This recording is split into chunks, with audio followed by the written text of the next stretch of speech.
ఇంకో 2 డేస్లో మన వార్డ్ వైజ్గా వార్డ్ మెంబర్లందరినీ సెలెక్ట్ చేస్తున్నాం. మన కార్యకర్తలందరూ కూడా చెప్పేసి ఉంచండి. అర్థమైందా? అన్నీ కరెక్ట్గా అవుతున్నాయో లేదో చూసుకోండి. సరేనా? ఉంటాను. సత్య, మంజు మేడంకి ఎలా ఉంది? ఇప్పుడైతే పర్వాలేదు మలిక్, కానీ తను టైంకి టాబ్లెట్స్ వేసుకోవాలి. వేసుకుందో లేదో తెలీదు. ఒకసారి మంజుకు కాల్ చేస్తాను.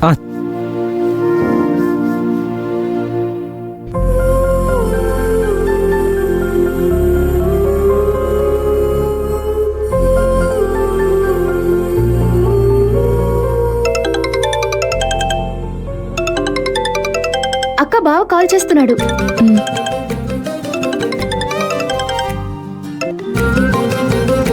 Hello. Manju madam, pain killer tablets ని మధ్యాహ్నం వేసుకోమన్నారు. వేసుకున్నారా? మంజు మేడం మిమ్మల్నే, పెయిన్ కిల్లర్ టాబ్లెట్స్ వేసుకున్నారా? ఇందాకే వేసుకున్నాను. మీ గొంతేంటి అలా ఉంది? ఏమైనా ప్రాబ్లమా? అదేం లేదు. ఇప్పుడే ఇంటికొచ్చాను కదా, ఇక్కడి వాతావరణం అంతే. మంజు మేడం, మంచి ఫుడ్ తీసుకోండి. అలాగే. మంజు మేడం. చెప్పండి సత్య గారు.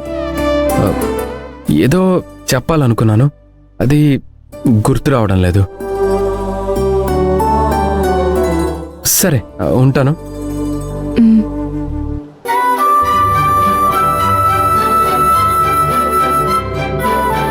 అక్క బావేమంటున్నాడు? నేను వేసుకోవాల్సిన టాబ్లెట్స్ గురించి గుర్తు చేస్తున్నారు. బావ చాలా మంచోడక్క. నిన్ను హాస్పిటల్లో చూసుకున్న విధానానికి నేను ఫ్లాట్ అయిపోయాను తెలుసా. వేరే ఉద్దేశంతో కాదక్క, నిన్ను చిన్న పిల్లలాగా కేర్ తీసుకున్నాడక్క. అరే, తనకి చెప్పడమే మర్చిపోయాను.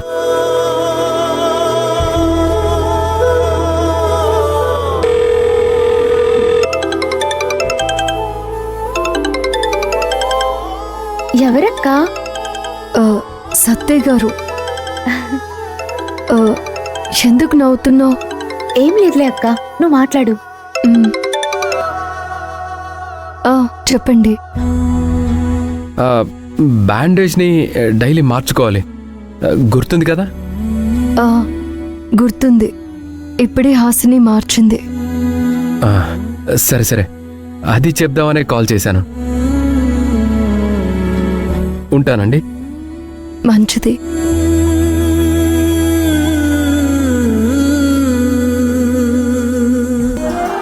అక్క, నువ్వు బావ కలిసే ఉంటారు కదా? ఇందాక మనమ్మ గారు ఏమన్నారో చూసావు కదా?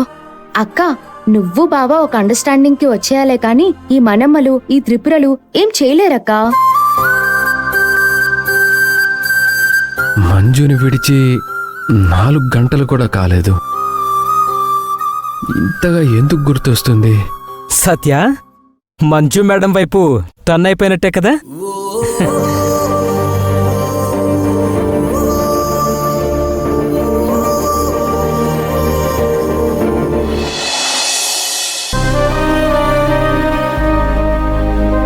ఆ మంజు సత్య కథ ఏంటో, ఎప్పుడు ఏ రకంగా ఉంటుందో నాకేం అర్థం కావడం లేదు. హాస్పిటల్లో సత్య ఆమెకు ఎలాంటి సేవలు చేస్తున్నాడు? అమ్మమ్మమ్మమ్మమ్మమ్మమ్మ, గొప్ప భార్యాభర్తలంటే ఇక వీళ్ళే అన్నంత ఎఫెక్షన్ గా ఉండడం చూస్తుంటే ఏ తలకమాసనాడు కూడా వీళ్ళిద్దరూ విడిపోతారని అస్సలు అనుకోరు. ఆ మంజుని ఒక్క మాట అన్నిస్తున్నాడా సత్య? నేనైతే ఇక మంజు సత్య విడిపోరు అని డిసైడ్ అయిపోయాను. కానీ ఎవరితో పెట్టుకున్నా ఆ మణితో మాత్రం అస్సలు పెట్టుకోవద్దు. 6 నూరైనా కత్తి నూరైనా ఆ మణమ్మ మంజుని త్వరగా ఇంట్లోంచి వెళ్ళగొడుతుంది. అప్పుడు మంజుకి మన డీజేనే దిక్కు. అమ్మా, అక్క బావ విడిపోకుండా ఏదైనా పూజ అంటే చెప్పమ్మా, అది నేను చేస్తాను. వాళ్ళెట్టి పరిస్థితుల్లో విడాకుల కోసం వెళ్ళకూడదు. వాళ్ళెప్పుడు కలిసే ఉండాలి. ఏ హాసిని ఇలా రా. ఏంటి మీ అక్క బావ విడిపోకూడదా? ఆ విషయంలో మీ అమ్మ తప్ప ఇంకెవరు నీకు సాయం చేయరు. చూడు మావయ్య, ఆ దేవుడు సత్యభావను మా అక్కను ఒక్కటి చేశాడంటే చేశాక మళ్ళీ విడదీయాలని కాదు, వాళ్ళిద్దరినీ శాశ్వతంగా భార్యాభర్తలుగా నిరూపించటానికి. నువ్వు కాని ఆ మనమ్మ కాని మా అక్కను సత్యభావ నుండి వేరు చేయలేరు.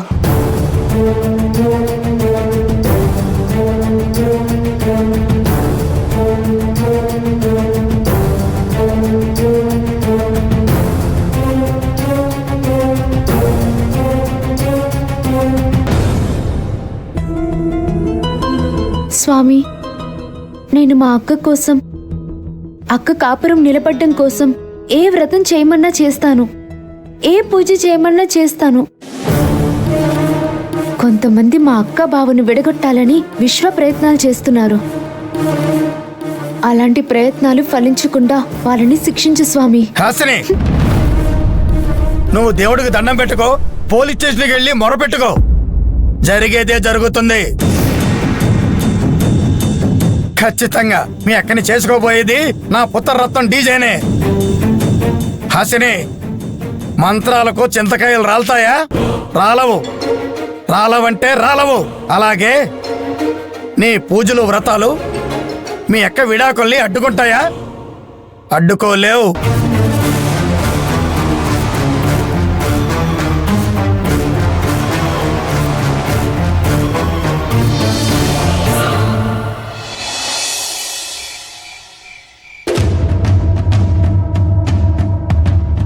అయ్యో చాలు చాలమ్మా. అమ్మా శ్రియ, పెట్టు. శ్రియ, ఇంకొంచెం పెట్టు. ఆ పప్పు ఇవే, ఇంక చాలా ఆపు. నువ్వు కొంచెం వేవే.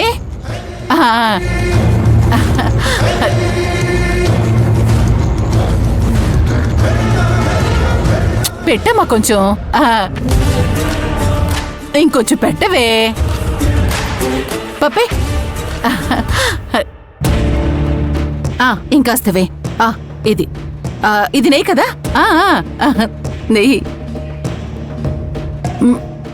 శ్రీయ, ఇంకొంచెం అన్నం పెట్టు. నా మొహం చూస్తావేంటే? పెట్టు రా. పెట్టు పెట్టు.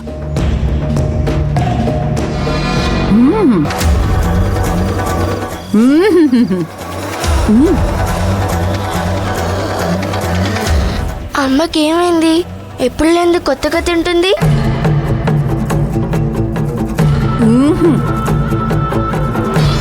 మణి, ఎందుకు ఈరోజు భోజనం మీద యుద్ధం చేస్తున్నావు? శని నా ఇంట్లోంచి కాలు బయట పెట్టి ఒక పూట గడిచిపోయిందండి. శని ఏంటి, కాలు బయట పెట్టడం ఏంటి? అరే, ఈ రోజంతా వింత వింతగా చేస్తున్నావేంటి? ఓ చిత్రకారులు, ఈ ఇంట్లో శని అంటే ఇంకెవరో కాదు, నువ్వు ప్రేమగా మావయ్య గారు అని పిలిపించుకుంటావే నీ కూతురు, అదే ఆ కాకి పిల్ల. అది ఈ ఇల్లు వదిలి ఒక పూట గడిచింది అంటున్నాను. ఆ ఆనందంతోనే ఇదిగో ఇంకో ముద్ద ఎక్కువ తింటున్నాను. మీరు భోంచేశారా? సత్య, దా నువ్వు కూడా కూర్చో తిందు గాని, అన్నయ్య కూడా వడ్డించండి.